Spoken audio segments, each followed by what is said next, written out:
नमस्कार। मैं Arvind Yadav APS classes Kurwar से आपके सामने शिक्षक भर्ती को लेकर के बहुत बड़ी खबर है कि क्या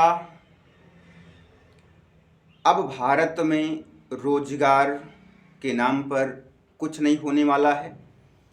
जैसे अभी तक हम बात कर लें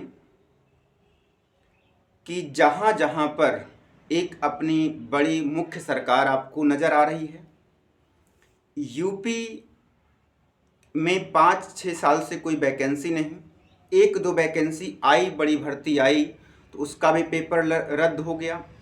ये सब क्या जानबूझकर सरकार का एक फंडा कि रोजगार नहीं देना है? अगर रोजगार नहीं देना है, महंगाई इतनी है, उसके बावजूद वो सारा पैसा कहाँ जा रहा है? उसके बावजूद देश पर इतना कर्ज कैसे होता जा रहा है? क्या आप कभी इस बात को सोचेंगे, समझेंगे? समझना पड़ेगा। फिलहाल हमें इस मुद्दे पर बात नहीं करनी है, हमें बात करनी है अपने रोजगार, शिक्षक, शिक्षिका, इन पर। तो जैसे कि यूपी समाप्त है, कोई रोजगार नहीं है, आप देख पा रहे हैं, सभी इससे भलीभांति परिचित हैं।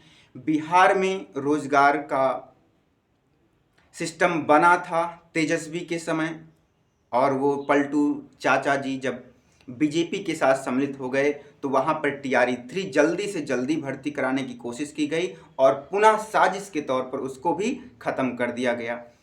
अब एक बात आपसे पूछ रहे हैं कि राजस्थान यानी जयपुर में किस पार्टी की सरकार है? आप कमेंट करके ज़रूर बताएं।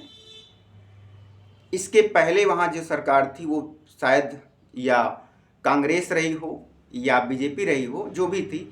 अब जो है वो आपके सामने। तो जयपुर से एक बहुत बड़ी खबर ये है राजस्थान से कि अब जो है शिक्षक बनने के लिए बीएड बीटीसी की आवश्यकता खत्म हो गई। गजब का सिस्टम बना रहे हैं वहाँ पर। तो हम आपको बताते चलें जयपुर राजस्थान में क्या होने वाला है। पूर्व सैनिक बनेंगे सरकारी अध्यापक, ये एक मुख्य बात है। जो सैनिक रिटायर्ड होकर के आ रहे हैं वो अध्यापक बनेंगे।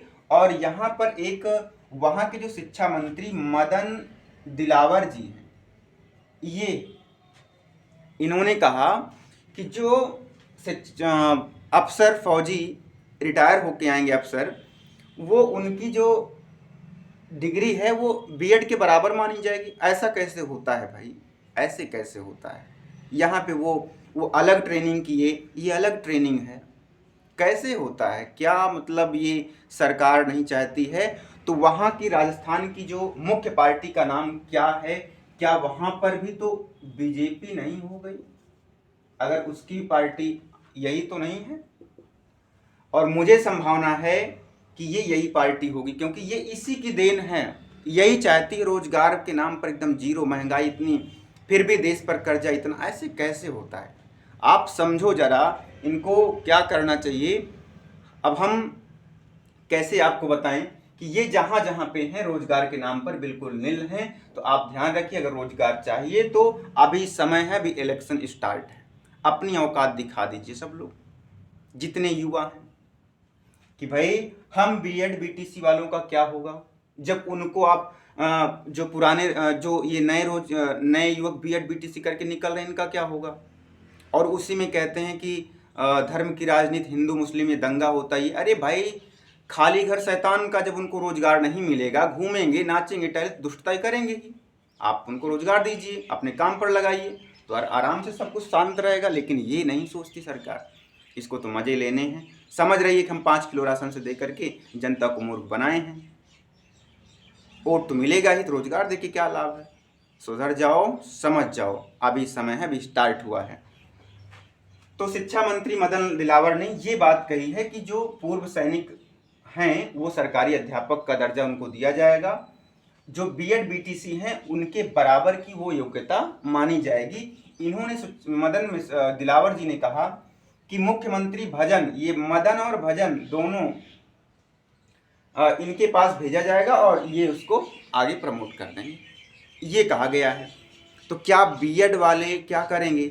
और उसमें एक बात इन्होंने ये बताई है कि जो शहीद सैनिक हैं, अरे भाई यहाँ तक तो बात सही है कि जो भी सैनिक हमारे शहीद हो जा रहे हैं, उनके किसी महिला या उनके किसी लड़के या लड़की को ये नौकरी आप दीजिए, ये बहुत बढ़िया है।